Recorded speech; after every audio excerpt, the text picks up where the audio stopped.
चलो देखो बच्चे ध्यान से।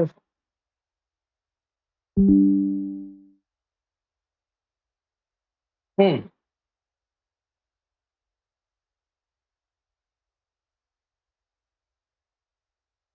चलो, ये जो पद दिख रहा है इसका मूल प्रातिपदिक क्या है बच्चे बताओ। मैं मूल बताऊं? सर मैं कोई, बताऊं? हाँ बताओ सुजाता। मूल प्रातिपदिक सर हेतु।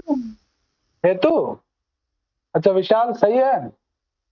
हाँ भैया, ये ना हेतु है, और हेतु में जब आप सप्तमी का एक वचन करोगे ना, तो हम्म हेतु बनेगा। ये हरि की तरह रूप चलेगा इसका भी। अरे हरि इकारांत। हरि की तरह कैसे चलेगा? हैं?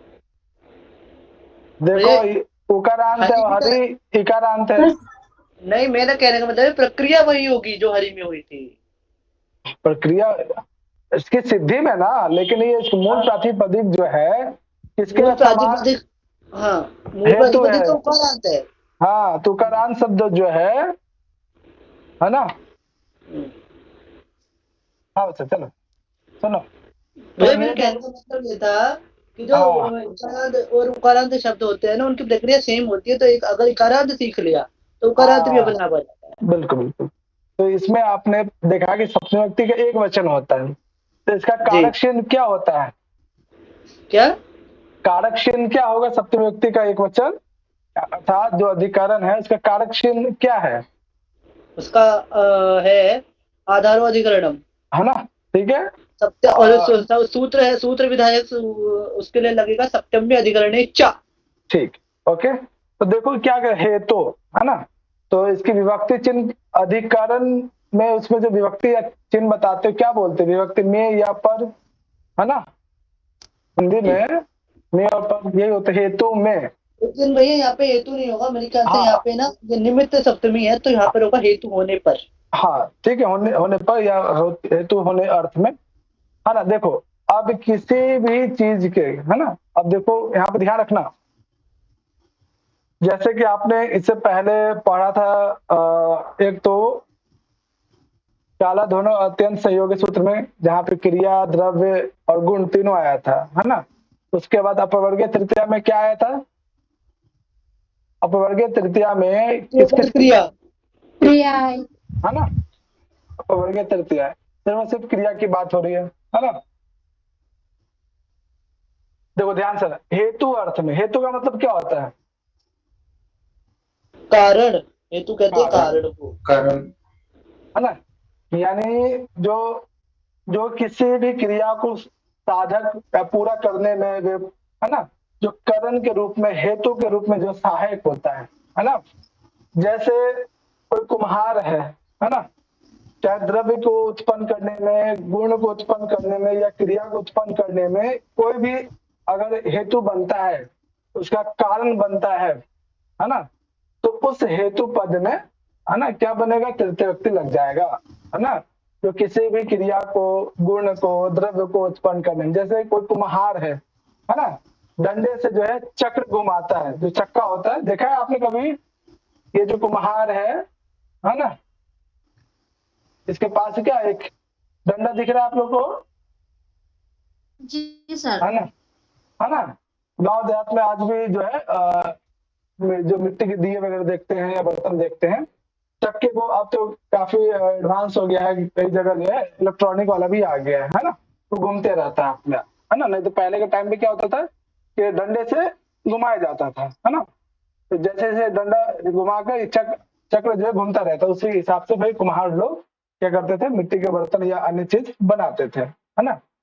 तो क्या हुआ, ये जो चक्र घूमने के कारण इस पे जो भी घट है या जो भी पात्र बनाना चाह रहे हैं, उसके निर्माण की प्रक्रिया सिद्ध हो पा रही है ना? घट के ये दंड दंड जो है घट के निर्माण में क्या होता है, सहायक हो रहा है, हेल्प कर रहा है, जिस कारण से का एक हेतु के रूप में है ना बच्चा? चाहे हाथ के माध्यम से भी उसे घुमाया जा सकता है ना? तो घट के या किसी भी पात्र मिट्टी के बर्तन को बनाने में दंड क्या है, एक हेतु के रूप में यहाँ पे क्या हो रहा है, एक व्यापार कर पा रहा है ना? इसलिए जो है ये क्या क्रिया की सिद्धि में, ठीक है, यानी वो उस व्यापार को प्राप्ति करने में, घट को प्राप्त करने में, घट को बनाने में, है ना, दंड क्या है, एक सहायक हो रहा है। तो जो सहायक पद होगा उसमें क्या लग जाएगा, हेतु पद, हेतु सूत्र के द्वारा उसमें तृतीय व्यक्ति लग जाएगा, है ना। जैसे कुम्हार जो है दंड से घट का निर्माण करता है ना, तो कुम्हारा दंडेन घटा, डुंडे नहीं है, दंडेन है, ठीक है, तो बस मिस्टेक इसमें। तो दंड के द्वारा जो है घट का निर्माण करता है, तो जो दंड पद होगा उसमें क्या हो जाएगा, तृतीय व्यक्ति लग जाएगा। उसी प्रकार से ये जो है अगला जो इसमें देख रहे हो, पुण्यम दृष्टो हरि, यानी पुण्य के कारण ही किसी बालक को या किसी अन्य व्यक्ति विशेष को क्या हुआ, हरि भगवान का दर्शन हुआ, है ना। तो जो कारण बना, जो हेतु बना हरि भगवान के दर्शन में, जो सहायक हुआ, उस पद विशेष में क्या हो जाएगा, वो तृतीय व्यक्ति का प्रयोग हो जाएगा, है ना बच्चा। ये दोनों जो है एग्जाम्पल भी ध्यान रखना और सूत्र भी ध्यान रखना। हाँ बच्चा, कोई समस्या? नहीं सर। है ना। तो यानी कोई से भी क्रिया हो या कोई द्रव्य हो या कोई गुण हो, है ना, उसके सिद्धि में जो भी सहायक पद हो रहा है उस पद विशेष में तृतीय व्यक्ति का प्रयोग हो जाए। मात्र ये सूत्र इतना ही कहता है, ध्यान रखिएगा। ये सूत्र जो है, सर हाँ बोलो बच्चा। सर अहम कलमेनो लिखा में ऐसा होगा क्या? नहीं, वो आपका साधकतमम कर्णम में हो जाएगा, ठीक है।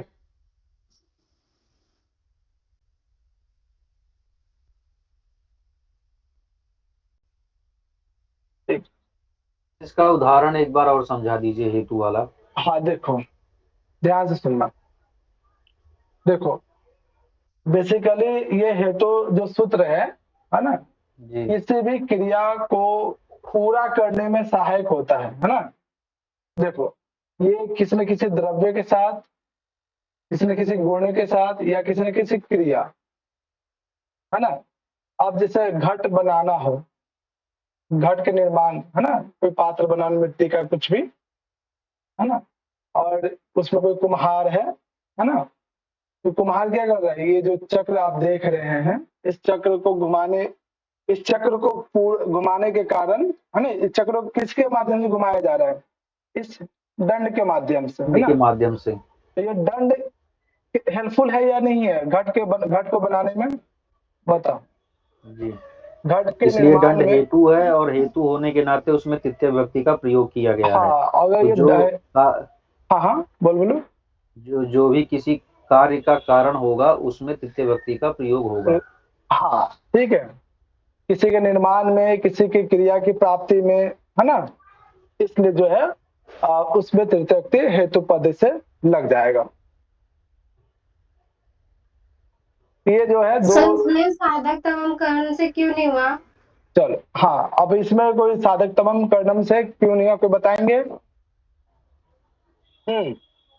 मैं बताऊं? बताओ विषय। यहाँ पे साधक तमम कर्णम से इसलिए नहीं हुआ क्योंकि जो करण होता है ना, वो प्रकृष्ट होता है। लेकिन यहाँ पे ये प्रकृष्ट नहीं है, क्योंकि यहाँ से जो इसमें जो हो रहा है ना, कुम्हार बना रहा है, तो वो हेतु बन रहा है। ठीक है, अगर केवल इतना होता कि दंड से घड़ा बनता है, तो यहाँ पे साधक तमम कर्णम से हो जाता। अगर कोई करता उसमें ऐड हो जाता ना, तब हो जाता, ठीक है। मेनली यहाँ पे क्या है, वो जो पद विशेष जिसके माध्यम से, या कोई पात्र विशेष, ठीक है, जिसके माध्यम से निर्माण हो पा रहा है, उसमें हेतु प्रयोग किया जाएगा, किस कारण से वो क्रिया हो पा रही है ना। घट निर्माण की जो प्रक्रिया है किसके माध्यम से हो पा रही है, तो दंड क्या है, एक प्रकार के व्यापार कर रहा है। दंड क्या है, क्रिया को उत्पन्न कर रहा है, फल को प्राप्त करवा रहा है ना। इस कारण से ये जो दंड वाला ये पद है, उसमें हेतु पद से क्या लग जाए, तृतीय व्यक्ति का प्रयोग उसमें होगा, है ना। तो दंड यहाँ पर जो है क्रिया को जो है क्या कर पा रहा है, सहयोग कर पा रहा है, एक व्यापार के रूप में है ना।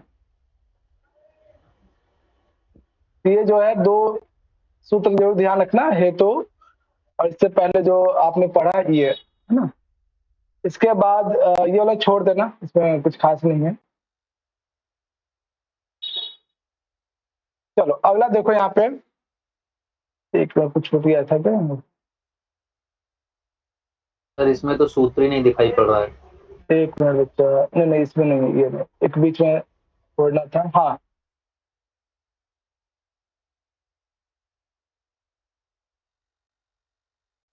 एक मिनट, सब कुछ आगे पीछे हो गया है क्या?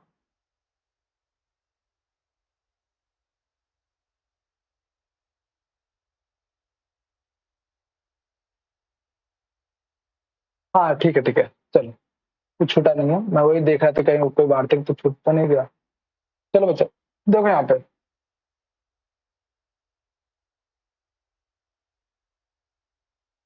हाँ प्रभात पढ़ना इसको। जी, सूत्रस्थ हेतु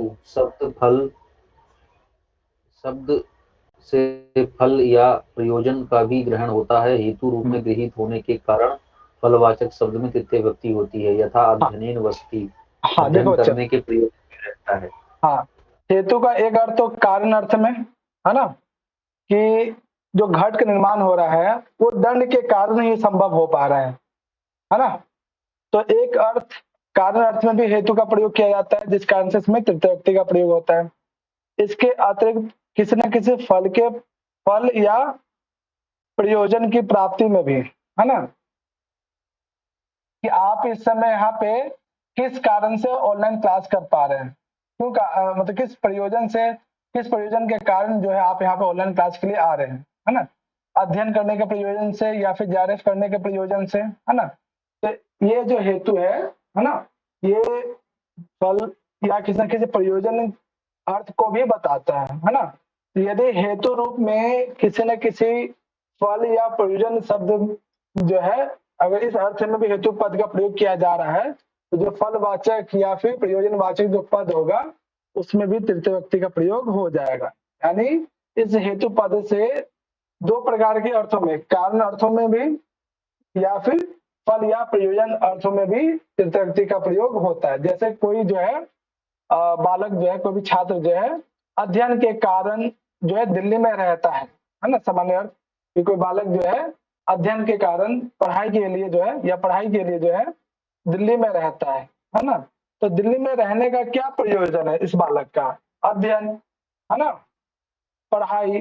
तो जो पढ़ाई पद होगा एक प्रकार का क्या है, उसका फल या प्रयोजन है ना। तो क्या हो जाएगा, उस पढ़ाई में अध्ययन में क्या लग जाएगी, तृतीय व्यक्ति का प्रयोग हो जाएगा। यानी किसी न किसी प्रयोजन से कोई कार्य किया जा रहा है ना। तो उस पद विशेष में क्या हो जाएगा, हेतु सूत्र के द्वारा जो है उसमें क्या लग जाएगा, तृतीय व्यक्ति का प्रयोग हो जाएगा। जैसे सह अध्ययन वसति, वो अध्ययन के कारण या इस प्रयोजन से यहाँ पे दिल्ली में रहता है ना। यानी रहने का जो क्यों रह रहा है, रहता है, ये क्या है, क्रिया है, और इस क्रिया का फल क्या हो जाएगा, अध्ययन, है ना। तो इस फलवाचक या फिर प्रयोजनवाचक पद में क्या लग जाएगा, तृतीय व्यक्ति का प्रयोग हो जाएगा, है ना। और ये सूत्र जो है हेतु सूत्र के द्वारा यहाँ पे प्रयोग किया गया है। तो ध्यान रखना कि हेतु पद कारण अर्थ में भी प्रयोग होता है डायरेक्टली। दूसरा हेतु किसी न किसी फल की प्राप्ति में, किसी क्रिया को किया जा रहा है, किस कारण से किया जा रहा है, इसके पीछे जो भी प्रयोजन है, अध्ययन के लिए, पढ़ाई के लिए, जॉब के लिए, घूमने के लिए, है ना, भोजन के लिए वो रहता है ना। तो रहा जा रहा है, रहना क्या है, एक क्रिया है।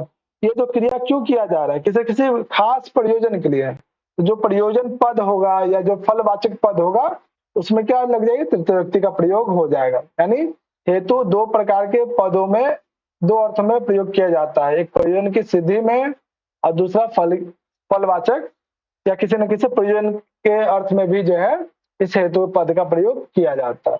समझ में आया बच्चे? जैसे अभी आप लोग ऑनलाइन क्लास कर रहे हैं, इसका क्या प्रयोजन है, एग्जाम को क्लियर करना, है ना। तो एग्जाम को क्लियर करना ही क्या है, एक प्रयोजन है, एक हेतु है, आपका मुख्य उद्देश्य है ये। तो उस प्रयोजन पद में या फलवाचक पद में तृतीय व्यक्ति का प्रयोग हो जाएगा। क्लियर हुआ बच्चा ये सूत्र, हेतु सूत्र? कोई समस्या? है ना। तो ये सूत्र इसमें में यह है कि अध्ययन अध्ययन के लिए वो रहता है, तो हाँ अध्ययन इसमें अध्ययन, फल है और प्रयोजन भी है। हाँ रहने का फल जो या फल है प्रयोग, वो अध्ययन है, और हाँ रहने का प्रयोजन भी अध्ययन ही है। हाँ। जैसे तो इस आप वजह से पढ़ाई के लिए इसमें विद्यालय फिर जाते हैं, है ना, तो जी, जाना क्यों क्यों जा रहे हैं? पढ़ाई के लिए। तो हेतु पद से जाने इसमें, जी, बोलो बोलो। जाना भी जो है प्रयोजन, वो पढ़ाई के लिए है, और पढ़ाई तो प्रयोजन है ही है। धन के लिए रहता है ना, या ज्ञान के लिए जाता है ना। तो ये सब ज्ञान के लिए, धन के लिए, ये सब क्या है? एक प्रकार का प्रयोजन है ना। तो धन में, ज्ञान में, इन सभी पदों में क्या लग जाएगी? तृतीय व्यक्ति लग जाएगी हेतु पद से, है ना। किसी न किसी उद्देश्य से, किसी न किसी प्रयोजन से या फल अर्थ में, अगर हेतु शब्द का अर्थ फल या प्रयोजन में लिया जा रहा है, तो ऐसे फलवाचक पद में क्या लग जाएगा? तृतीय व्यक्ति का प्रयोग हो जाएगा। क्लियर हुआ बच्चा? कोई समस्या? हाँ सर। है ना। ये छोड़ देना, ये करवाना था। हाँ,